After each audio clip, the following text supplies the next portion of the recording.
A minha questão é a seguinte, é que vocês não sabem nem o começo da missa de uma relação com o PT. Eu ajudei o PT e o Lula ao longo dos últimos 20 anos. Preste bem atenção aí, o petista mais ranheta. Na crise do mensalão eu estava lá todo dia às 7 horas da manhã. No impeachment da Dilma, o Ceará foi o único estado do Brasil que deu 2/3 dos votos contra. Eu me demiti da CSN, onde eu tinha um super salário de executivo, para ir para a rua brigar, enfrentei ameaça física, o meu irmão enfrentou ameaça física, tudo para tentar ajudar. Quando vem as eleições agora, até as pedras do caminho sabiam, e eu repeti 1 milhão de vezes, que a lei da ficha limpa não permitiria que o Lula fosse candidato. Todo mundo sabia. O que é que faz o PT? Resolve assustar o povo brasileiro ou comover o povo brasileiro, como preferir, lançando uma candidatura natimorta do Lula, cuja premissa é a ignorância da gente. Quer dizer, ó, o povo brasileiro é um bando de idiota, nós vamos enganar, vamos dizer que o Lula é candidato, fica todo mundo apaixonado pelo Lula, e no dia seguinte, quando o Lula de fato não for candidato, a gente pega um poste e lança o poste para ganhar a eleição. Isto não se faz. O país não aguenta mais isso. E se a rigor você tiver um pouquinho de equilíbrio, isso foi o que o Lula fez com a Dilma. Ele não podia mais ser candidato, pegou uma candidata que, apesar de ser honrada, séria, não tinha nenhuma experiência, foi para o governo, desastrou o país. Ou alguém acha que essa crise começou com o Temer? Essa crise começou com a Dilma. A Dilma pegou o Brasil numa condição de 4% de desemprego e entregou com 14% de desemprego. O ódio das pessoas pela desvalorização do real, pelo desmantelo, foi agravado porque ela escolheu o Levi, esse mesmo que vai trabalhar com Bolsonaro, foi escolhido pela Dilma para ser ministra.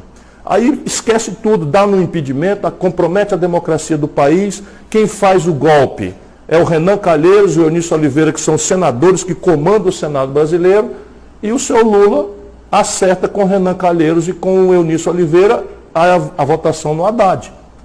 Por que eu sou obrigado a aceitar isso? Eu sabia que essa era uma condição perdida. Não quis atrapalhar, viajei. Anunciei que não votaria no Bolsonaro, mas não aceito mais votar nesse tipo de fato consumado do PT. Isso está ferrando com o Brasil, meu irmão.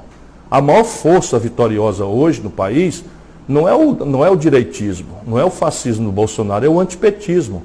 Ou então que vem o PT dizer em público que 68% do eleitorado de São Paulo é fascista. Eu não aceito isso. Pois bem, o resultado da eleição em São Paulo foi 68% Bolsonaro, 32% Haddad. Sabe quanto foi aqui no Ceará? Eu ganhei aqui no Ceará a eleição, no primeiro turno. No segundo turno, o Haddad tirou 70% dos votos aqui. E na terra dele, em São Paulo, bota a mão na cabeça, irmão. Você petista, pensa um pouquinho. Em São Paulo, o Haddad tirou 32%. Aliás, 2 anos atrás, o Haddad tirou 16% dos votos, perdeu a reeleição no cargo de prefeito por Dória, esse farsante. Nenhum país do mundo, nenhum partido político do planeta Terra escolheria uma pessoa que, a despeito, volto a dizer, de ser uma boa pessoa, com esse tipo de biografia, para liderar o país numa hora tão ameaçadora e crítica quanto essa. Mas, passei o primeiro turno inteiro denunciando o Bolsonaro.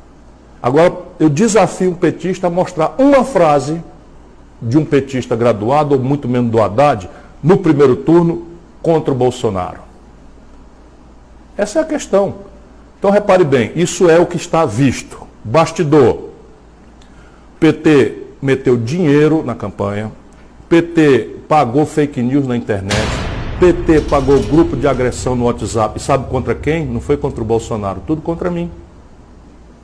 PT fez o diabo, chantageou o PCdoB para retirar a candidatura da Manuela, depois sumiu com a Manuela do PCdoB da campanha. PT sacrificou o Márcio Lacerda no Minas Gerais, sacrificou a Marília Reis em Pernambuco para obter do PSB uma neutralidade. Para quê? Para não me deixar com tempo para falar. Lula se acerta com Valdemar Costa Neto, sabe esse que está preso, ou agora em prisão domiciliar? Lula acertou-se com ele para não deixar o tal fração do Centrão vir em meu apoio. Ou seja, me escolheram como adversário de forma mesquinha, miúda, inescrupulosa e antidemocrática, e depois acham que eu sou obrigado, 20 anos de luta, a repetir. De maneira que entre o fascismo e a corrupção sistemática que a cúpula do PT representa, eu optei por sair. Disse que não votava no Bolsonaro, como de fato não votei no Haddad, mas não quero mais fazer campanha com corrupto. Enquanto essa cúpula do PT estiver aí dando as cartas, não contem comigo. Por exemplo, quando a Dilma nomeou Lula ministro, o PT chamou todo mundo de golpista porque um ministro do Supremo deu uma liminar contra a posse do Lula no ministério. Agora, o Bolsonaro nomeia o Moro para ministro, o que é que faz o PT? Pede à justiça uma liminar para não deixar o Moro tomar posse. A gente não aguenta mais isso.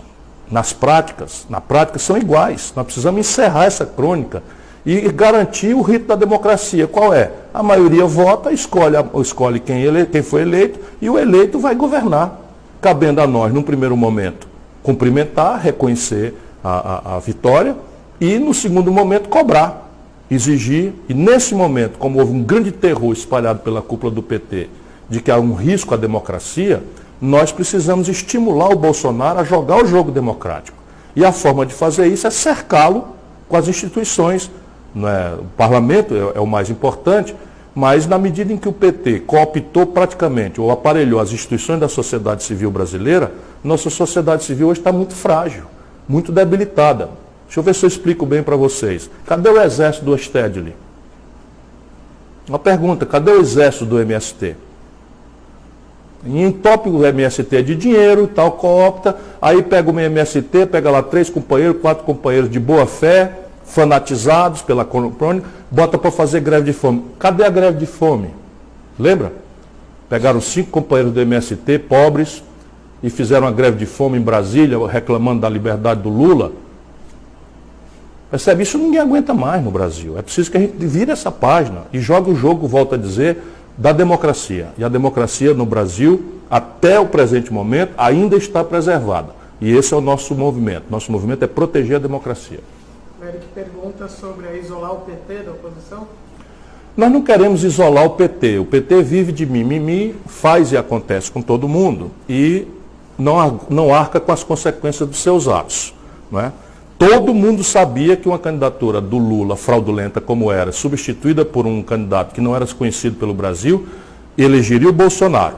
Todo mundo sabia. As pesquisas todas indicavam, tudo estava dito, mas o PT faz a besteira, elege deputado, que era o que eles queriam fazer, e começa a achar culpado e não fazem uma reflexão, um mínimo de humildade para compreender as bobagens que fizeram, porque já não fizeram lá atrás, com a imposição da Dilma, pela exploração do auge da popularidade do Lula.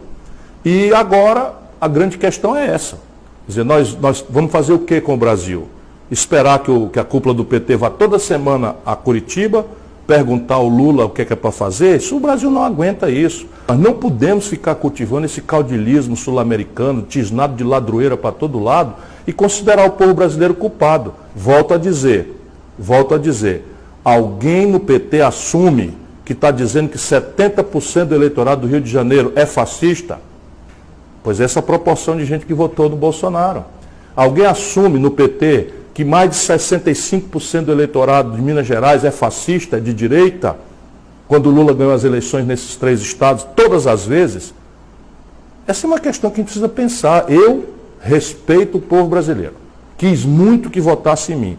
Preferiu votar no Bolsonaro com ódio ao PT, acho que foi um erro, respeito profundamente e espero amanhã merecer a confiança das pessoas, porque falo com franqueza, com fraterno respeito.